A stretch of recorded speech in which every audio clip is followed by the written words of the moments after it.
Hello, and welcome to another episode of Undiscovered Beasts and Strange Phenomena. Please join our experienced and knowledgeable panel of hosts as we explore the great mysteries of our time: Bigfoot, UFOs, ghosts, and unexplained phenomena.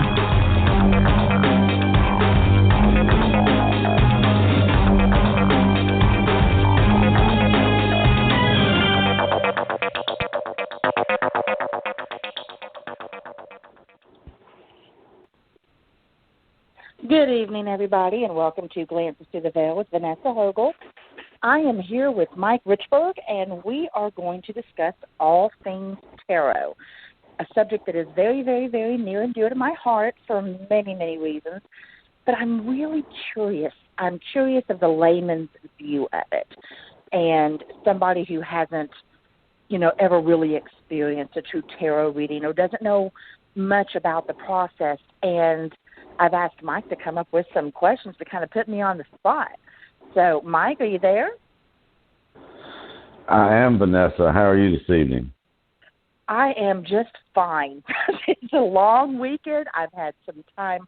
Well, no, I haven't had time off, Mike. I've spent the entire weekend designing, but I haven't been doing teeth. So you know what? It's a banner day in my book. How are you? That's right. I'm doing great. Just enjoying the weekend and looking forward to this conversation tonight. It's certainly something I've had a long-standing interest in, but as you did touch on, I do have very much a novice point of view. I have about a bazillion questions for you, actually. So if we don't mind, Perfect. if we get right into it, first off, what is tarot and where did it come from? It has been around for many, many, many moons. Even before the spiritualist age, I believe, they were using things in Europe, using different cards and stuff in Europe that were, tarot is considered to be fortune-telling to a certain degree. It's evolved.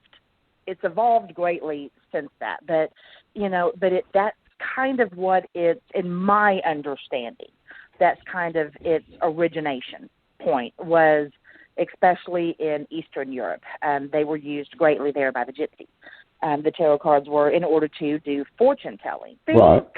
That might be where some misconceptions kind of came from, because how they were originally used and then how they've been portrayed to be originally used are two totally different things. Does that make sense? Did I say that right? Yeah. So, yeah. But that was, in my understanding, that was the original intention of it. Because let's face it, Mike, we all, even though we know we shouldn't know what our futures hold, we should kind of roll with it. We all still want to know to a certain degree.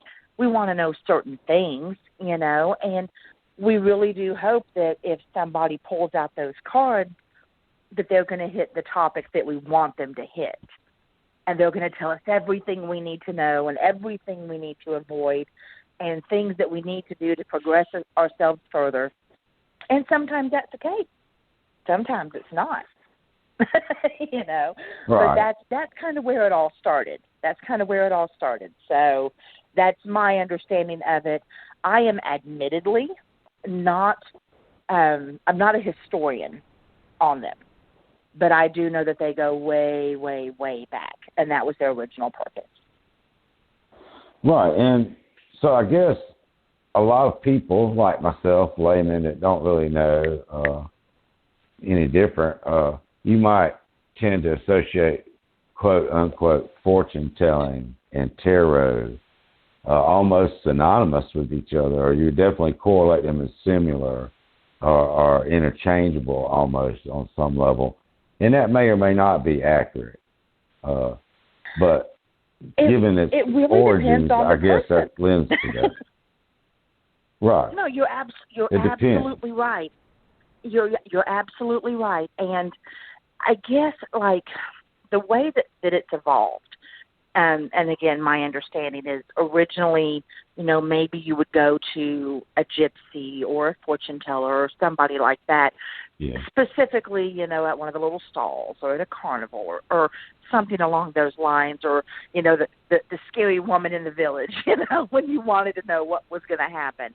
Yeah, the lady with crazy hair that nobody talks to, yeah. Yes, which is, even in the 21st century, that's me.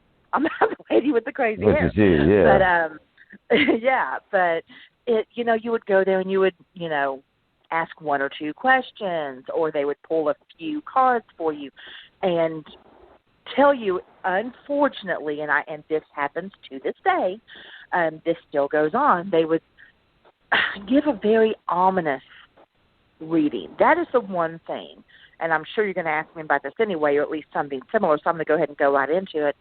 That's one of the things about tarot that gives it kind of a bad name.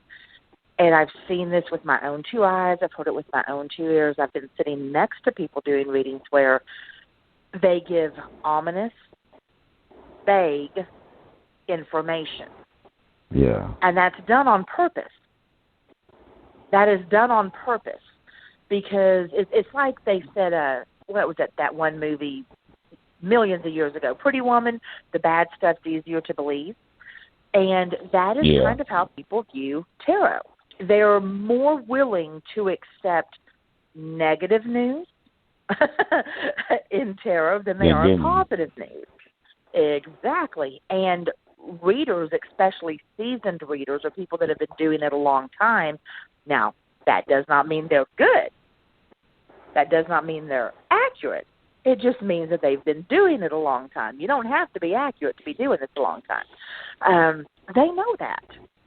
And they know that if they present things, accurate or not, in a certain way, then it keeps that person coming back to them, and that becomes a steady source of income. And that's probably one of the biggest downsides.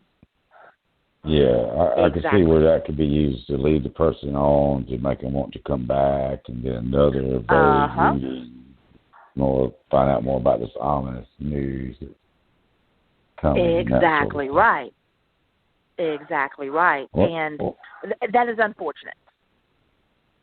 Well, help me understand this now. Tarot, and I don't want to assume too much, obviously, but what I think I know is basically a deck of cards, and it has different seats in it. Is that correct? That's correct. You can actually use a regular playing deck. You can use a regular playing deck. Some people have actually learned on regular playing decks. But when you get into the more visually appealing tarot decks, then it deals more with, it's not the suits like the spades, the diamonds, the hearts, and the clubs. It's not like that, although they do translate. The regular tarot deck is the four elements: earth, air, fire, and water. And the way that those work is the pentagrams or the pinnacles are the earth element, the swords are the fire element, the wands or rods are the air element, and the cups are the water element. And so you look at it as, with your pinnacles being the earth element, those are your tangible things that can be held in your hand or felt physically within your person and your body. Those are your earthly goods, your finances, both losses and gains, your health, mostly physical, less mental with that, because it is, again, what can be felt physically in your body. And so the pinnacles kind of go with that, because it is it's the earth element. It is the physical. The wands or rods, depending on the deck, with those being the air element, that is your manifestation, your visualization card. That is, if you have hopes and dreams and you're trying to visualize those and actually create those mentally and bring them into fruition through manifestation, those are the cards that tie to those. The cups are the water element, are the emotion-based cards. They're the ebb and flow of us. They're what makes us innately who we are. And the The swords are the fire element. They tend to be more harsh in nature. That's the way that I explain it to my clients is with the fire element, those are actionary and reactionary cards when it comes to verbiage. Expect somebody to have a colorful vernacular when they're speaking to you in regards to those cards. They're the ones that indicate if there is going to be trouble in relationships, romantic or otherwise. They're the ones that are the warning cards, the way that I see them a lot of times. And they warn, unfortunately, of things they're really heartbreaking: betrayal, romantic or friendship, family problems, things of that nature, work relations, and they're not just a warning card of what is coming or what to expect, but they're also a warning card for yourself, and to remind yourself that while you might be on the receiving end of somebody's negative exchange, you still have control over how you react to it. And that is, I think that's, even though they're hard cards to take, they're important cards, because one of our biggest problems, because it might not be good news, it's still important. Exactly right. It's still important news. One of the worst things we can do is to be reactionary without thinking. It's one of the worst things we can do, and then you have a whole other portion of cards that aren't specific to the elements. They're the major arcana cards, and depending on the deck, depending on whether it's tarot or oracle, but you have a certain number of the major arcana cards. I want to say there's 22, but there might be more. I always leave some out. In my research before the show, I did, in fact, learn that it was 22 in most decks. Yes, and they're really interesting because it's weird for me when I'm reading for somebody. Obviously, I have all the the cards that have been pulled, and they're going to be any configuration of any one of those elements, of any one of the four elements or all of the elements. But it's when those major arcana cards sneak in. For me, those cards are a representation, a physical representation of our gods, our goddesses, whatever deity it is that you pray to, your ancestors, your deceased loved ones, whomever it is in the cosmos that is looking out for you and has your best interest at heart. Those are who those cards represent. And depending on where they're at in the reading, supports or solidifies the reading. And I'm telling you right now, it's never wrong. It's never wrong. I've been doing this for a long time, and I've never been told it didn't make sense. So just, I think I understand this now. The typical tarot deck would be, and just for the audience's sake, and those that might not know, there are countless types of decks nowadays where there's just different themes and that sort of thing. But the major construction, if you will, tends to follow a pattern of the 4 suits of minor arcana cards, which are 14 in each suit, so that's 56 cards. And then you have 22 major arcana cards, which makes a 78 card deck. Right, so that's a common recurring theme and pattern is that same 78 card deck, even though the theme of the deck might vary somewhat. Exactly, and that's the funny thing is I am old school as they come. I use a Rider-Waite deck. It is as generic as you can get. Yeah. It is kind of like I've considered had about, a standard deck by a lot of folks. Absolutely.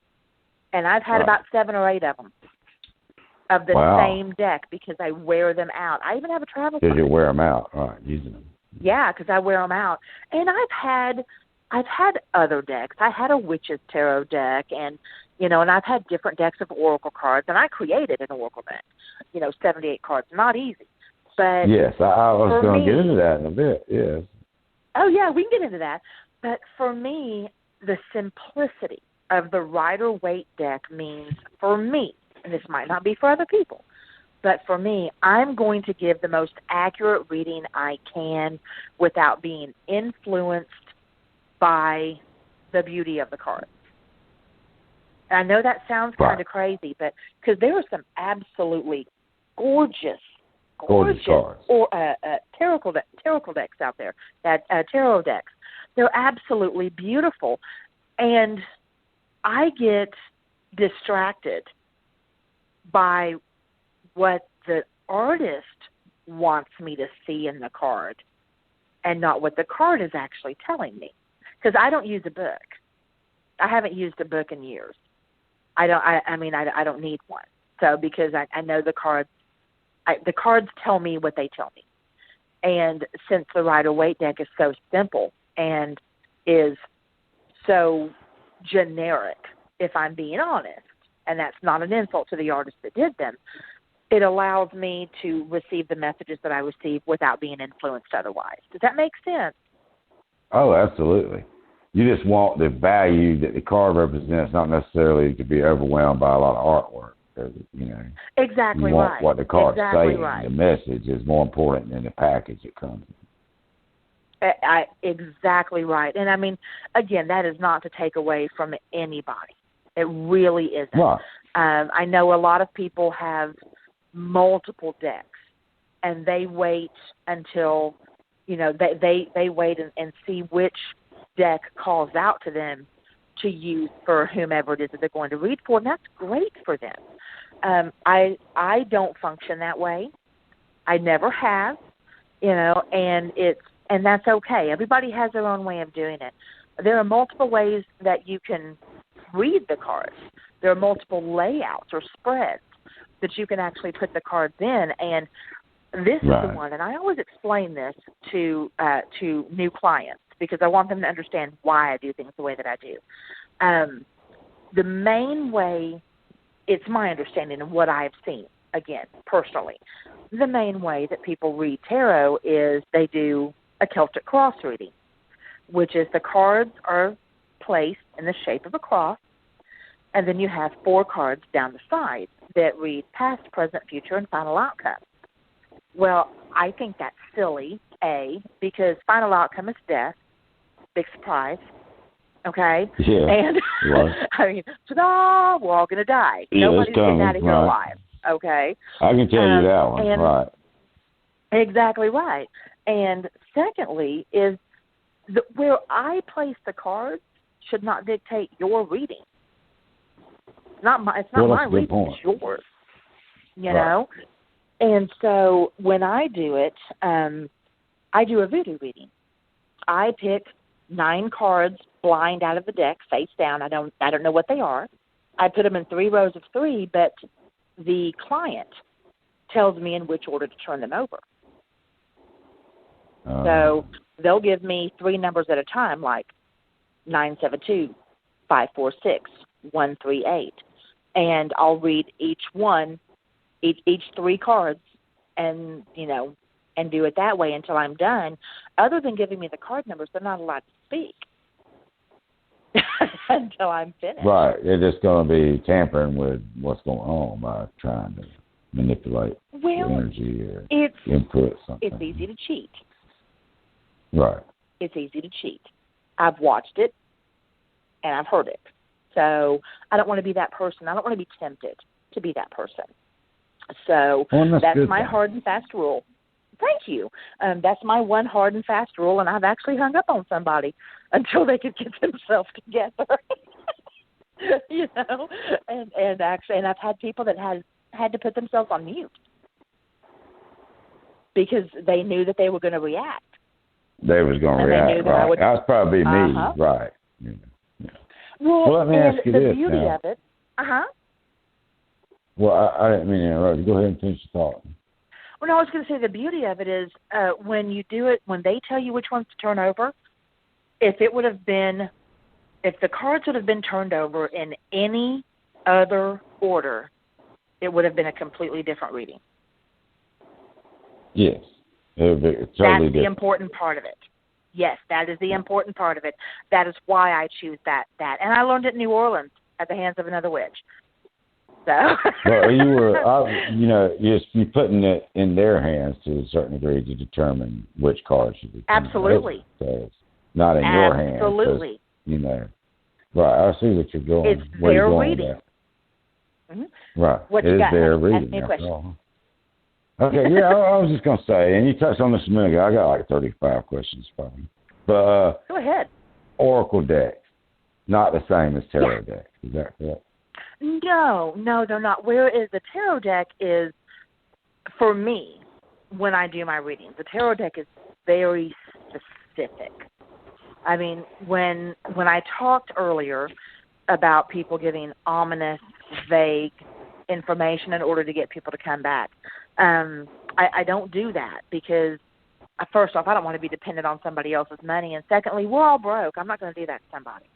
So, and thirdly, the tarot opens up that information highway for me. So what I get is real specific. I actually did one tarot reading where the deceased physician of the person I was reading was yelling at the client through me because she was not following the diet that he told her to follow before he passed away. I don't know if you can get a whole lot more specific than that. That's pretty specific. And I mean, it was specific to the types of food she was supposed to be eating. So that is what tarot does for me, is it opens up that line of communication.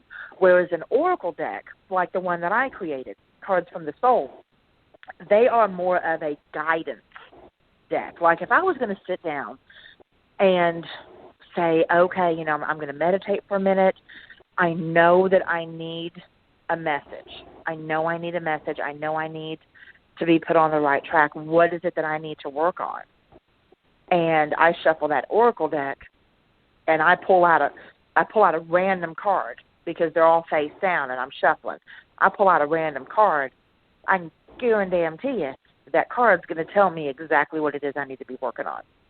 They work like that, and they work like that even if I do it for somebody else. Like the cards I created, I actually put my interpretation of each individual card physically on the card. So there's no book necessary. You don't have to have a book.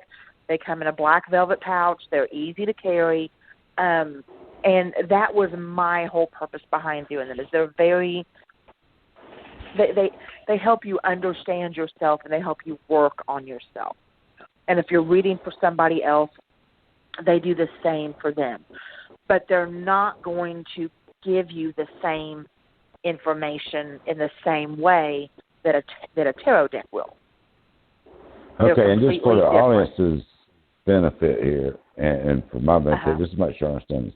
Now, you would have a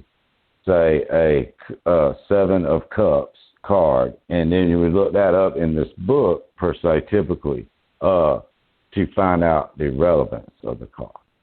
Yes, if you're going to do like a one card, if you're going to do a one card pull to find out how your day is going to go, you could, shuffle your deck and pull out one card at random, or if a card flies out, don't even pick again. That's the one you're supposed to have.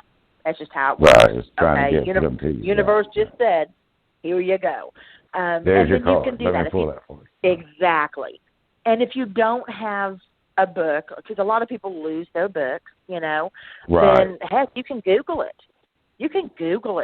Right, because it has a universal kind of meaning. Right, exactly. Exactly. So it'll tell you the basic meaning of the card.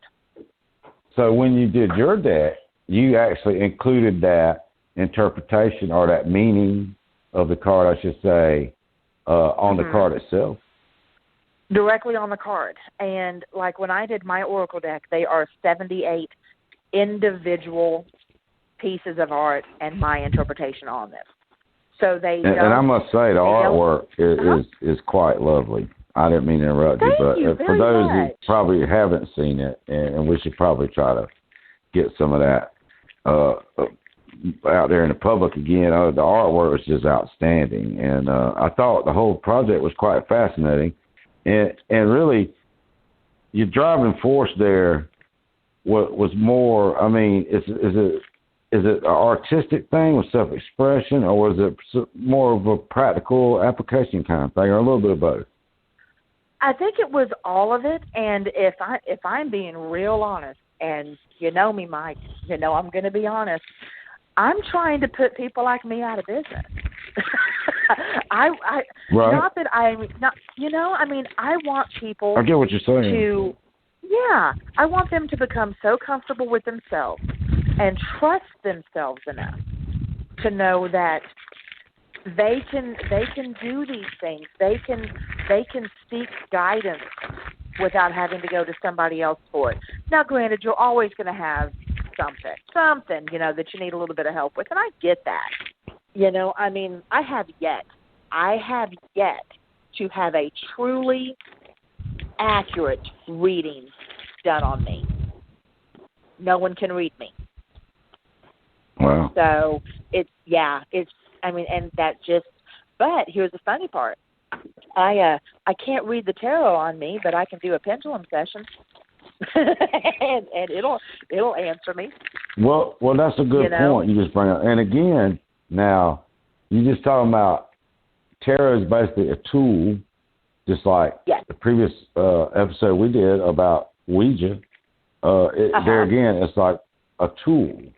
It could be tarot, a Ouija, it could be a crystal ball, or a number of other things. Pendulum, what you just mentioned. These are all similar tools that typically strive to provide the same type of information, if you will. Is that correct? Pretty much. They really are. As we discussed before, the Ouija goes in a different direction because of how it is put together. But with the tarot, with the oracle deck, with pendulums, with, you know, crystal balls, all that type of stuff, if you're specific enough in what you're seeking out, they will generally be specific enough in their answers that they give you. You know, so it reflects the amount of vagueness or specific request that you might inquire about. I mean, you just said that way better than I did. Yes, right. It depends on what you want to know. Specific questions, you get a more specific answer. Yeah, you can't go, am I ever going to find love? Well, seriously? Really? Can you give me something a little bit more specific? Okay. You need to be a little more specific. Yes. Yeah, I can tell you. Is it Dwayne at the bus stop or whatever? You know, right? So exactly right.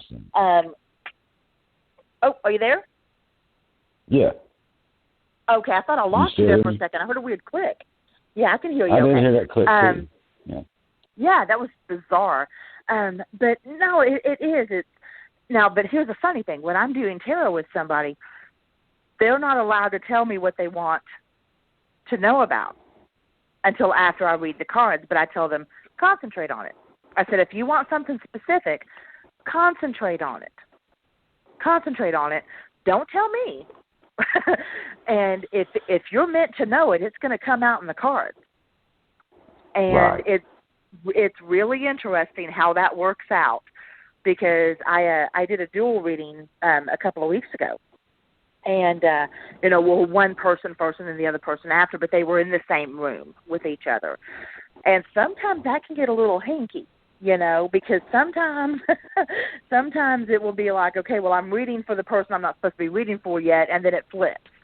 But it all works out in the end. But their readings were very, very, very specific to each individual. And this was the first time I'd ever spoken to either one of them. They were referred to me by another client. And one of the things that I told the second person I was reading for that they needed to focus on, because it was going to play a big part in their future, I had no way of knowing they had just signed up for a class for it 2 days beforehand. Wow, yeah. Yeah. Pretty damn specific. Yeah, no way. Yeah, that's pretty specific, no doubt. Well, now, I have a very important question. It's a difficult question. Mm-hmm. Now, obviously, there's the standardized, definition, if you will, of the card, a representation of what the card represents, or what have you. And then there's a certain amount of, interpretation involved. And what my question is what do you think is a healthy ratio of sticking strictly to the card versus a lot of interpretation of what the card might be trying to say? You know what? Because, you're going to have a little bit of both. Yeah. Right. So I'm putting you on the spot, and I want to know, what's a healthy ratio?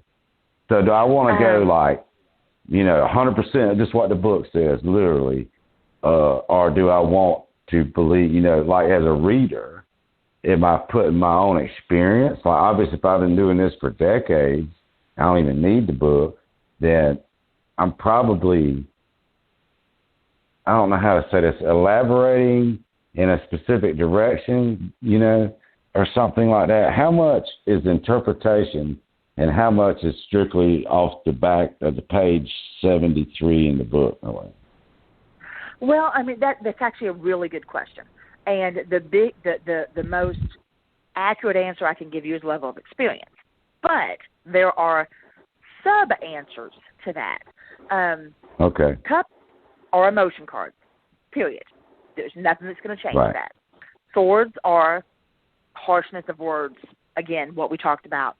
Pentacles are the earth element, your finances, your health. Yeah. And wands are your manifestation. Those never change. Cups are never going to be your health. Wands are never going to be harsh words. So the suits themselves never change. The meanings behind that's rather rigid in its never change. Design. Right. Exactly. So that is very specific. However, why it's important to become familiar with the cards and familiar with what you feel when you see the cards is because you don't just read a card. You read the one before it and the one after it. And that is really important for the flow of it. Let me explain it this way. If I was, let's say I had a 3 of Pentacles, a 5 of Cups, and a 6 of Wands. If I read each one of those individually and stuck solely to what the book says, what the book meaning of those cards are, that would not make any sense to anybody. But if I took those 3 of Pentacles and explained that, okay, so you know that things are going to be a little bit tough. There are certain things that you have to watch out for right now, especially with your health and finances, because I'm seeing that there could be a hiccup in the road, but that things are actually going to start getting better because of a partnership that's coming into your life. And then you're going to go on to this 5 of Cups and you see that, hey, you know what? These aren't so bad. You still have 2 full cups. 3 might be a little bit spilt. And there might be some issues with family in regards. Built out of them is wine-colored or blood. That means that there might be some upsetness with your family, and you're just going to have to deal with that and be aware of it and be sure to press on because you don't want to cause any more stress to yourself. And then we come to the 6 of Wands, and you're seeing that there are 5 people coming against you with their wands, and you've got your wand and you're fighting them off. That means that you're trying to stay true to yourself with everybody else telling you what it is that you need to be doing. So when you put all 3 of those together, they tell a story. If you read them individually, then they say only what that card says. So that is where level of experience comes into play. Exactly. Does that make sense? I see. Yeah, that makes perfect sense. So the biggest concept that I got to understand out of what you just said is the card independently is one thing, but in conjunction with other cards, that's where you got to have the experience. Exactly right. And therefore, experience is a very important factor, I would imagine, like many things like this. So let me ask you this then. If I just order a tarot deck out of the blue, because I just like cards and I think they're cool, and I get it, and I say, well, hey, I start reading these definitions, and I start doing this. So I want to give myself a reading, so I start experimenting. What is the one thing I don't want to do? Because I know I'm the kind of person that's going to sit there and probably do the wrong thing if I can do it somehow, inadvertently. So, I mean, is there some things you probably don't want to do or maybe go out of your way to go ahead and do if you're just like a first-time tarot owner? Worst thing you can do is read them over and over and over again, because the powers that be will shut down your perception. That is the worst thing you can do. So I always watering it down, right? Exactly right. Well, I mean, honestly, basically they're telling you, well, just shut up for a minute and leave us alone. You got to figure some shit out on your own. Yeah, you're overthinking, right? Yeah, exactly right. The other thing, the worst thing you can do, is to not listen to your gut, because the cards will start to speak to you. They will. Right. That's those powers that be coming through those cards and speaking to you. And if you constantly question what you're getting, then, again, they're going to shut you down, because I don't want to use the term you're not. You're rejecting. I wasn't going to say, you're not worthy, and that's not correct. Everybody's worthy. But if you reject the message, they're going to quit speaking. Yeah, Third worst thing you can do, Third worst thing you can do, and I've seen it happen so much, is assume that just because you bought a tarot deck, you can start charging people for readings. I've seen it. Oh, yeah. And I'm going to go get me a deck on sale, or the cheapest deck I can find, and put me a sign out front. Fortune telling. Exactly right. Exactly right. I read for free for years. Before I felt comfortable enough to charge. And even then, I charged $25 for a reading. Only in the last year have I went up to $50. And I don't ever see myself going above that. There's no reason to. I have a job. So, it's just one of those things I can't. And there are plenty of people out there who charge double what I charge. Yeah, I've seen some pretty crazy prices, actually. Yes. So I've seen it out there. My soul won't let me do that. It won't let me do that. I charge a reasonable amount of money because I read for people all over the world, and between my phone and my social media, my phone never stopped going off. Never. You get blown up. All the time. So matter of fact, I could tell you exactly where I was when I decided I was going to start charging.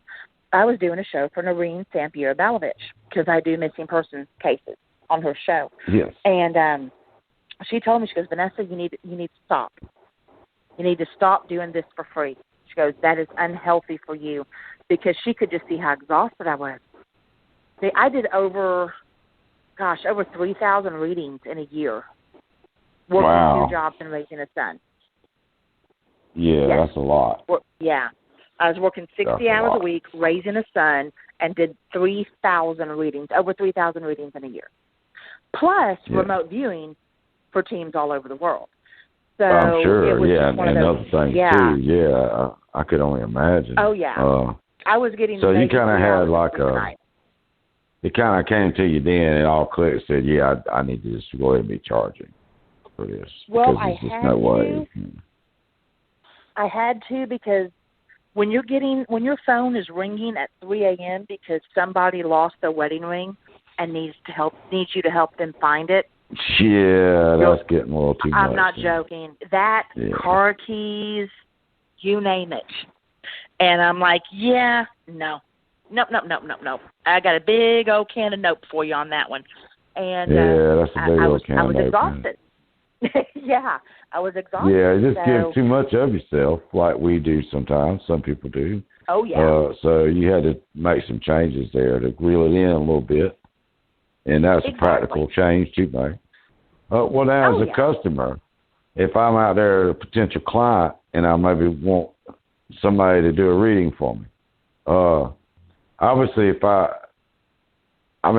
do I look for? I mean, obviously I don't want to go spend $183 or something like that. Weird, but I mean, should I be looking for the cheapest price, or should I be looking for the most experience, or what am I looking for?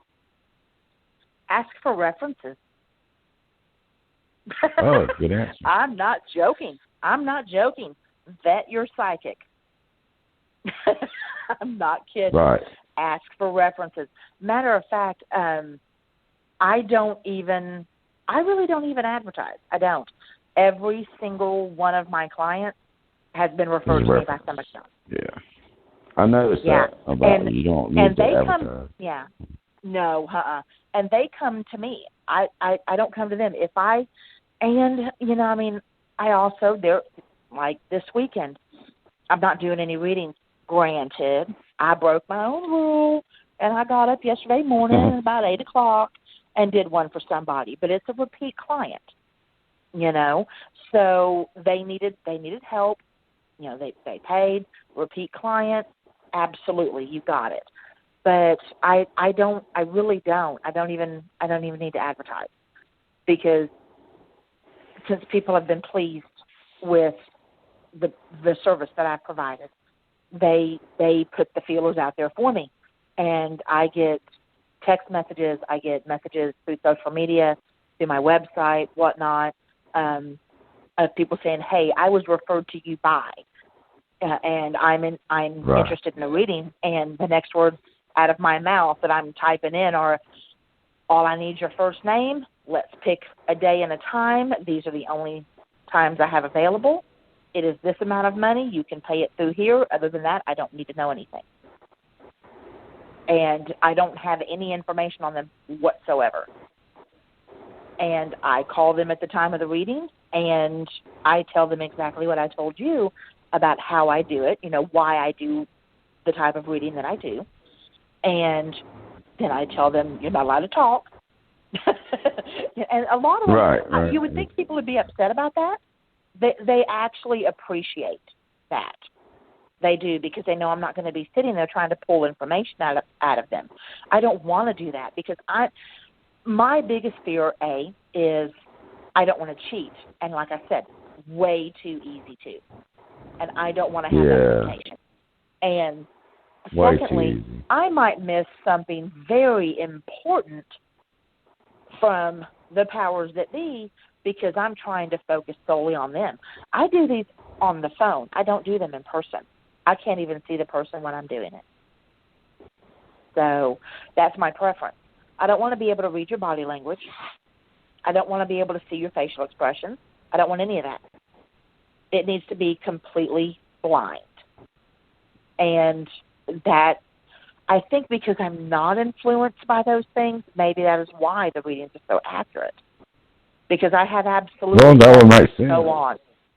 Yeah. Well, I mean, just like any kind of scientific experiment or anything you would do, you'd want that, like a blind test or whatever. You don't want to be able to get those little cheats or somehow, even subconsciously, pick up something. Exactly.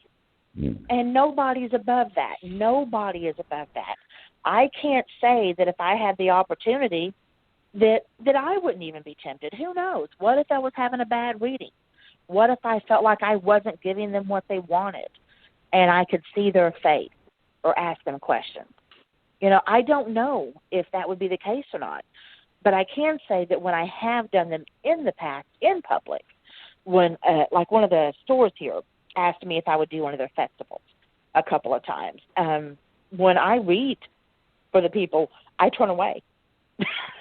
You don't want to look at them. I'm sitting in front of them. I don't want to look at them. I'm sitting in front of them, and I turn the opposite direction. So I know I look ridiculous. I know I do, but I don't care, because it isn't about me. It's not about me.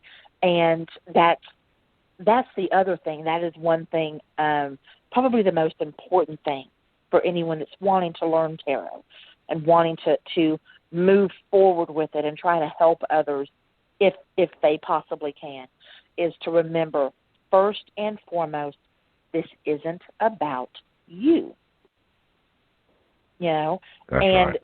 that's really hard for people to get past. You know, you can't have an ego reading tarot. At least you shouldn't. You can't not listen to your gut, and you can't withhold information. And you have to be willing to look stupid.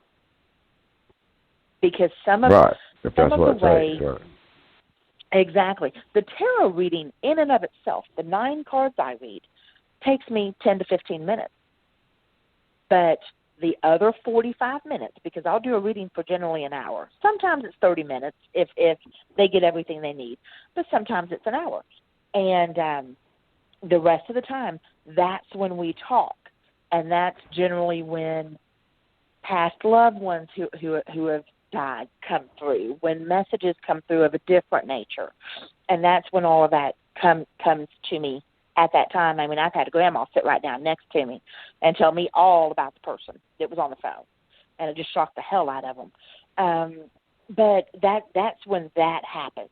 And some of the messages that I've gotten have been so bizarre that they make absolutely no sense to me. But when I chucked my ego aside and was willing to sound stupid and tell the person that I'm reading the cards for of the message that I was receiving, it made complete sense to them. And that is probably the most important thing, is you have to be willing to look a fool on the off chance that what you're telling that person is the one piece of information that they not only desperately wanted to hear but needed to hear. And it doesn't have to make sense to you. It doesn't have to make sense to the reader. No, it's not my reading. That's right. It could be totally bizarre to you, but it would mean everything to the person. Exactly. To the client. Exactly. Well, right. Vanessa, have you ever had a reading, a tarot session where you encountered something like a negative vibe or energy or something where you just decided to maybe pull the plug and shut it down or something? I have had plenty where I should. Now, Mike, you know I'm a do as I say, not as I do kind of gal. Right. So there have been plenty where I should do that. But I don't. I prefer to work through it. There have been situations where I've read somebody's cards and was able to figure out what was going on in their home when they didn't even tell me that they were having issues with spirit activity in their home. So it's things where there have definitely been times where I should be more careful. But again, I figure I'm doing this for a reason. And if it means I have to be a little uncomfortable in order to do it right, I'm okay with that. It can't be any worse than the other stuff I've been through, right? Oh, yeah.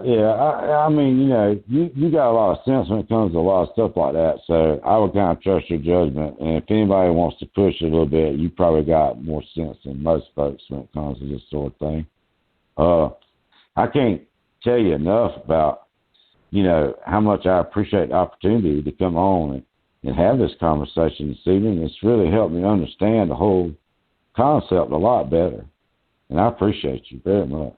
Well, you're very welcome. Yeah, I mean, I was just sitting here looking at the clock. I'm like, dang, we might want to wrap it up.